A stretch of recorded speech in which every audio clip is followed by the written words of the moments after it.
do Fluminense em 2012, que o Fred ali foi o dono, dono da bola, o dono do gol do time, o dono do gol, o dono do campeonato, foi artilheiro, recebeu o prêmio de melhor jogador do campeonato, foi talvez o grande momento realmente do Fred. Mas participei ao vivo da transmissão da transmissão do Rio, que ia para boa parte do Brasil, para uma parte bastante, muitos estados do Brasil.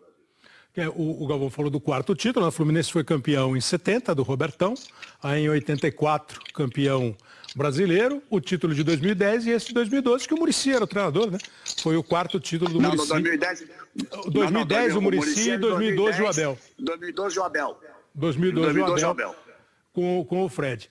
Então, chama o Fred aí, porque o cara tá na estrada. Ele não está na estrada com o Galvão, ele está na estrada com bicicleta, meu camarada. Bicicleta e barraca. Não, e olha só, é muito bacana o que ele está fazendo, né?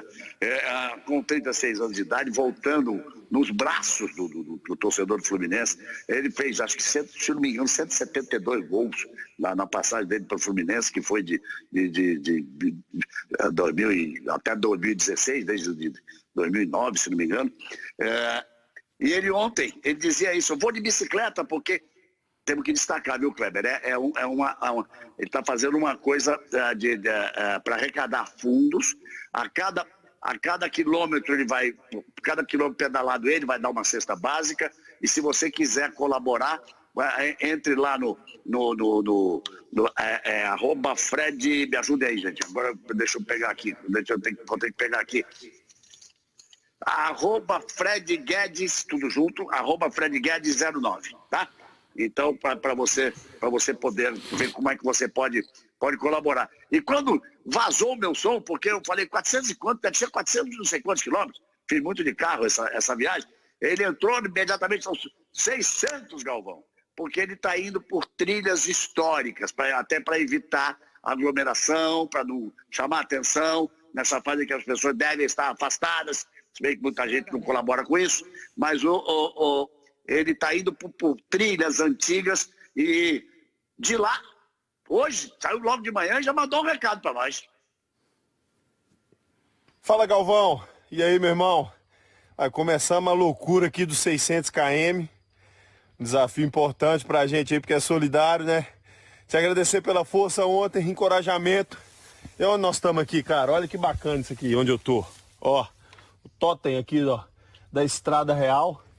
Nós saímos de Congonhas, saí lá da minha casa, depois fomos para Congonhas. De Congonhas pegamos São Brás, Suaçuí e vamos em direção a São João del Rei. Nós já estamos aqui agora nos 40 e poucos quilômetros. E hoje nós vamos percorrer 151 km, né? Então vamos com tudo. Acho que nós vamos chegar à noite. Como diz você, haja coração e perna, amigo. Um abraço, fica com Deus, irmão. Pô, vem cá, se chegar inteirão... Vai com Deus, vai chegar, vai com Deus, joga no dia seguinte, né? Se chegar inteirão, joga no dia seguinte, pô.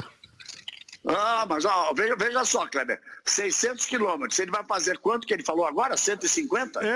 São 4 dias. 150 por dia são 4 dias, cara. São 4 dias. E isso ainda ele está fazendo um ato de benemerência, um trabalho muito bacana, e também vai mexer ainda mais com o torcedor do Fluminense. Veja, o Fred, ele você mesmo falou no penúltimo programa, nessa pesquisa que o Globo vem fazendo, dos grandes ídolos de todos os tempos, dos clubes do Rio de Janeiro, no Fluminense ele foi o segundo, ficou entre os 3, ele ficou atrás só do Castilho, do histórico Castilho, né? Do Fluminense, da seleção brasileira. Então a torcida o adora. E não tenha dúvida que quando o futebol voltar, a torcida vai carregar o Fred nos braços e vai para o estádio. E isso é muito bacana. O Paulo César, nós estávamos conversando sobre isso hoje, né, Paulo César? Dessa importância desses jogadores, desse retorno de alguns jogadores aos clubes onde eles marcaram. Pois é, eu acho que tem um momento que a gente precisa perder um pouco aquela rigidez. E eu ouvi muito comentário, mas o Fred está com 36 anos, mas o Fred isso, o Fred aquilo. O Fred é ídolo do Fluminense. E o ídolo, especialmente num momento como esse, num ano como esse, onde a estima precisa ser elevada. No momento atual, onde a produção de notícias ruins está muito grande, de muitas decepções, de muito negacionismo, o Fred entra no universo do torcedor tricolor como uma bênção. Ele não vai ser o mesmo Fred de anos atrás.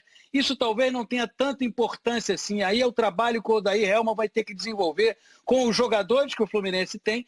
São jogadores que não dão uma sustentação no jogo. Você está falando fisicamente.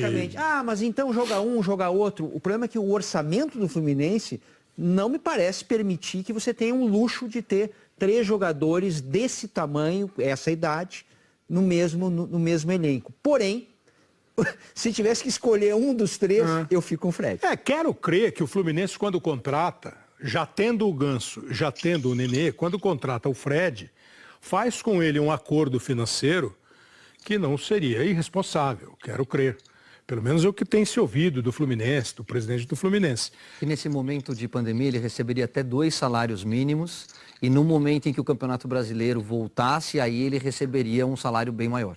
Então, mas vocês, questões financeiras à parte, como jogador, tecnicamente, porque eu acho assim, ele mete gol, ele teve momentos no Fluminense, mesmo no Cruzeiro, quando ele estava numa fase ruim, ele acabou sendo um dos artilheiros do time. Tem que usar o Fred com inteligência. Até por isso que o Sérgio colocou. Que seria usar com inteligência? Não dá para jogar quarta e domingo, por exemplo, com o Fred. Eu acho que você tem que usar em determinadas situações. Depende do número de tempo que ele fica dentro do campo. E assim... também tem essa, né? Você pode jogar quarta a domingo 50 minutos por jogo. Mas certamente ele vai ser uma referência, né? Tem isso tudo, assim. Agora, eu acho que vale a pena. Eu penso muito como PC, a gente tem que mudar essa questão né? Além da atração, a questão da idade. A gente tem um preconceito absurdo. Claro. Quem falou que o cara com 36 anos não pode ser um atleta? Até porque, né, Noriega? Hoje? Imagino eu que um cara com 2 Copas do Mundo, artilheiro, por que ele vai se arriscar? Claro. Se ele está indo, é porque ele confia no... Lógico, e os caras se cuidam hoje, tem preparação física, medicina esportiva muito melhor. E nós tivemos muitas provas de jogadores com 36 anos. O próprio Nenê, que há 3 programas atrás, acho, esteve aqui conosco. O próprio Nenê é um exemplo claro disso. O Nenê estava jogando muitíssimo bem quando o futebol foi interrompido. O Ganso não estava tão bem assim, mas aí vai caber o Odair vai ter que achar uma forma de revezá-los, de utilizá-los. Mas o Fred, além de jogar, além de fazer gol, ele vai aumentar a autoestima do Fluminense, e muito. Porque ele foi campeão em 2010, ele foi campeão em 2012, ele foi artilheiro do Campeonato Brasileiro, ele foi melhor jogador de Campeonato Brasileiro. Então ele vai aumentar a autoestima, é importante. E a autoestima, o Cássio e o Caio sabem muito bem disso, podem falar melhor do que nós. A autoestima é fundamental no time, não é, Cássio? Não é, Caio? Claro, e assim, o Fred é centroavante. Centroavante é uma posição diferente. O centroavante mesmo, que nasceu centroavante, que joga ali, ele sabe que ele sempre acredita que o goleiro vai soltar a bola, só ele acredita. Ninguém vai no rebote. Ele sabe que ele aposta num erro do zagueiro. Ele aposta que o zagueiro vai pular de cabeça, a bola vai passar. É tudo imaginação do centroavante. O Fred, ninguém pode esperar do Fred puxar um contra-ataque, né? E sair em velocidade pro jogo. O Fred é jogador atualmente dentro da área. Fazer gol, ele sabe mais que a maioria que tem aí. Com 36 ou com 37, não tem problema nenhum. Tem que ser uma forma da bola chegar no Fred em condições dele poder virar para bater, dele poder ajeitar para alguém. Ajeitar para alguém. Ou o cara que vai no fundo, o Fred vai se posicionar maravilhosamente bem no meio da área para receber o toque, para dar o tapa para dentro do gol. São essas características do centroavante que prolonga a atividade. Né? Claro. Vai prolongando. Tudo que não aconteceu em 2014 que a gente vai falar. E você não... é lógico, ninguém vai falar, Fred, agora você cai um pouquinho para o lado e acompanha o lateral até o fundo. Pô, quando a gente conversa... Agora, Caio, eu ia te perguntar isso, assim, a questão do técnico e ele, porque lógico que o Odair sabe disso tudo. E o quanto será que o próprio Fred vai conseguir entender? Tá bom, nesse aqui eu não vou. Vou sair aos 10 do segundo tempo. Eu acho que um dos grandes segredos de um time vencedor é a gestão de grupo. É como você se relaciona com os jogadores, a hora de você tirar um cara importante e fazer com que ele entenda que aquele momento ele vai ser mais útil fora do que em campo. E eu acho que o combinado não sai caro. Então eu acho que é fundamental e espero que o Fluminense... Eu sou fã do Fred, tá? Acho que o Fred jogou muita bola, acho ele um cara alto astral, nunca teve problemas nos lugares onde ele passou de relacionamento, cara, gente boa pra caramba, e eu acho que o torcedor, quando ele olha para campo, ele quer se sentir representado. Quando você vê um dos 3 maiores ídolos da história do clube, você fala, cara, esse cara me representa. Agora, o torcedor tem que entender que com 36 anos ele já não é mais um garoto e ele tem que entender que com 36 anos ele está mais suscetível a lesões, ele não consegue mais dar pique de 30 metros 5, 6 vezes seguidas. Aí entra o trabalho do treinador. Qual é o trabalho? O Odair se deu muito bem com o D'Alessandro. Era isso, ele conseguiu trabalhar o D'Alessandro. O D'Alessandro ficava no banco nos momentos que o Odair manteve a liderança e manteve a liderança. E olha, o D'Alessandro é dono do Beira-Rio. Diga, Galvão. E não foi ajeitar o D'Alessandro no jogo, não. Ele conseguiu dominar a cabeça do D'Alessandro, porque nunca passou pela cabeça do D'Alessandro ficar na reserva, ficar no banco, olhando o jogo para entrar no meio do jogo. E isso é importante também. Isso é muito importante quando ele conseguiu isso. Além de ajeitar o D'Alessandro no campo, ajeitou a cabeça, para que ele pudesse aceitar ali e não jogar esse jogo, ficar no banco naquele, entrar no meio do jogo. Em alguns casos é mais difícil isso do que a própria movimentação do jogador em campo. Só para terminar, Cleber, o que eu acho que é exatamente isso. Ele já tem uma grande vantagem porque o Odair trabalhou com um cara com idade parecida, com uma grande idolatria junto ao torcedor colorado, que é a mesma coisa que ele vai encontrar com o Fred. Agora, o que eu acho fundamental é dentro do campo.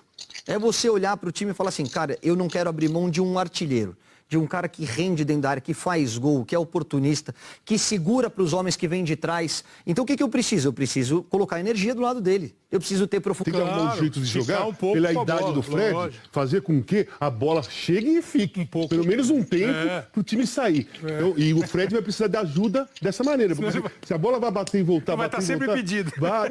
Aí vai ser difícil. Agora, sim, Paulo, você falou sobre a atração, o jogador que tira o torcedor de casa, e ao mesmo tempo tem uma cobrança, essa que foi citada, do cara que todo mundo está esperando chegar ao Fred dos 172 gols.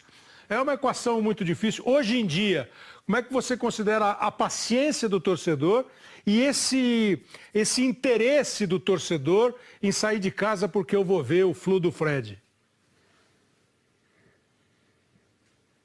Olha, a paciência com o ídolo ela é sempre muito maior do que com qualquer outro jogador. Isso é um ponto.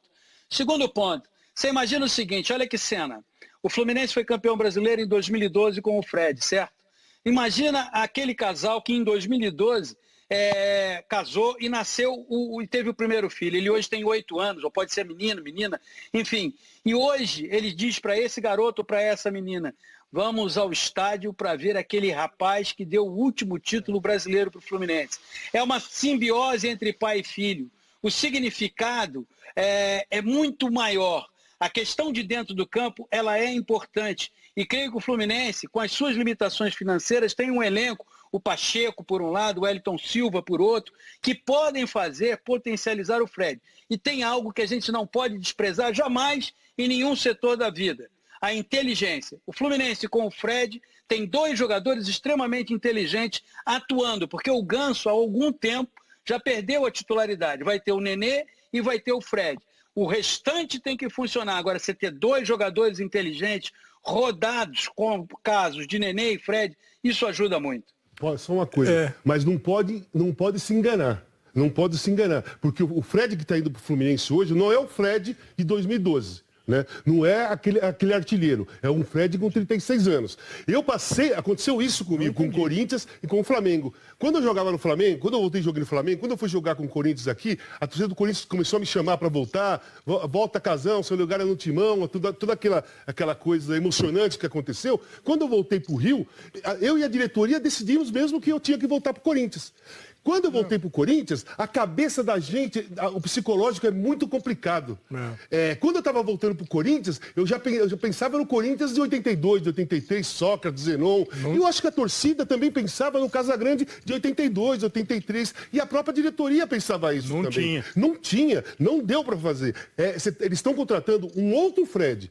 Não é o Fred com a história de muitos títulos, não é o Fred que fez muitos gols, é o Fred atual. Um cara que tem muita experiência, sabe jogar na posição, né? Mas que a diretoria tem que entender que é um outro Fred, a torcida também tem que entender que é um outro Fred, e o próprio Fred tem que entender isso. Claro. Porque a expectativa quando você vai, você fala, porra, já joguei bem aí, vou jogar pra caramba.